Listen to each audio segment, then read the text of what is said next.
CM ಕುರ್ಚಿಗೆ ಇವತ್ತೇ ತೆರೆ ಬೀಳುತ್ತಾ? ಕಳೆದ 3 ವರ್ಷಗಳಿಂದ ಇವತ್ತು ಬದಲಾವಣೆ ಆಗುತ್ತೆ, ನಾಳೆ ಬದಲಾವಣೆ ಆಗುತ್ತೆ ಅಂತ ಆಡಳಿತ ತನ್ನ ಚುರುಕು ಕಳೆದುಕೊಂಡಿತ್ತು. ಮುಖ್ಯಮಂತ್ರಿಗಳು ಮತ್ತು ಉಪಮುಖ್ಯಮಂತ್ರಿಗಳು ದಿನ ಬೆಳಗಾದ್ರೆ ಸೀಟ್ ಅನ್ನ ಪ್ರೊಟೆಕ್ಟ್ ಮಾಡೋದಕ್ಕೆ ಬೇಕಾದಂತಹ ಎಲ್ಲ ಸ್ಟ್ರಾಟಜಿಗಳನ್ನ ಮಾಡ್ತಾ ಇದ್ರು. ಅಂತೂ ಇಂತೂ ಪಂಚರಾಜ್ಯಗಳ ಚುನಾವಣಾ ಫಲಿತಾಂಶ ಬಂದ ಮೇಲೆ ಪುರ್ಸೊತ್ತಾಗಿರುವಂತಹ ಹೈಕಮಾಂಡ್ ಈಗ ಇಬ್ಬರು ನಾಯಕರನ್ನ ಕರೆದಿದೆ. ಒಬ್ಬರಾದ್ಮೇಲೆ ಒಬ್ಬರ ಜೊತೆ ಮೀಟಿಂಗ್ ಮಾಡ್ತಾ ಇದೆ. ಕಳೆದ 3.5 ಗಂಟೆಯಿಂದ ಮೀಟಿಂಗ್ ಮೇಲೆ ಮೀಟಿಂಗ್ ದೆಹಲಿಯಲ್ಲಿ ನಡೀತಾ ಇದೆ. ಸಿಎಂ ಸಿದ್ದರಾಮಯ್ಯ ಡಿಕೆ ಶಿವಕುಮಾರ್ ಜೊತೆ ವರಿಷ್ಠರು ಹೈ ವೋಲ್ಟೇಜ್ ಸಭೆ ನಡೆಸ್ತಾ ಇದ್ದಾರೆ. 3.5 ಗಂಟೆ ಚರ್ಚಿಸಿದ್ರು ಕೂಡ ಇಲ್ಲಿಯವರೆಗೆ ಯಾವುದೇ ಕ್ಲಾರಿಟಿ ಸಿಕ್ಕಿಲ್ಲ.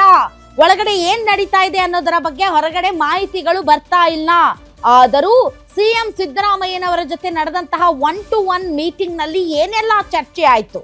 ಸಿದ್ದರಾಮಯ್ಯನವರ ಜೊತೆ ರಾಹುಲ್ ಗಾಂಧಿ, ಮಲ್ಲಿಕಾರ್ಜುನ್ ಖರ್ಗೆ, ವೇಣುಗೋಪಾಲ್ ಮತ್ತು ಸುರ್ಜೇವಾಲಾ ಅವರು ಚರ್ಚೆ ನಡೆಸಿದ್ದಾರೆ.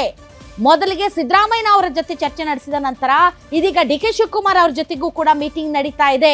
ಸಿದ್ದರಾಮಯ್ಯನವರ ಅಭಿಪ್ರಾಯವನ್ನ ಕೇಳಿದ ನಂತರ ಡಿಕೆ ಶಿವಕುಮಾರ್ ಅವ್ರ ಜೊತೆ ಮಾತುಕತೆ ನಡೆಸುವ ಸಾಧ್ಯತೆ ಇದೆ. ಹಾಗಾದರೆ ನಿಮ್ಮ ಗ್ಯಾರಂಟಿ ನ್ಯೂಸ್ ನಲ್ಲಿ ಸಿದ್ದರಾಮಯ್ಯನವರ ಜೊತೆ ನಡೆದಂತಹ ಮೀಟಿಂಗ್ ನಲ್ಲಿ ಸಿದ್ದರಾಮಯ್ಯನವರು ಏನ್ ಹೇಳಿದ್ರು, ಆ ಕಡೆ ರಾಹುಲ್ ಗಾಂಧಿ ಅವರು ಏನ್ ಮಾತಾಡಿದ್ರು, ಇದು ನಿಜಕ್ಕೂ ಕೂಡ ಕುರ್ಚಿ ಬದಲಾವಣೆಗೆ ಸಂಬಂಧಪಟ್ಟಂತ ಮೀಟಿಂಗ ಅಥವಾ ಬಹಳ ದಿನಗಳಿಂದ ನೆನೆಗುದಿಗೆ ಬಿದ್ದಿರುವಂತ ಸಂಪುಟ ಪುನಾರಚನೆ?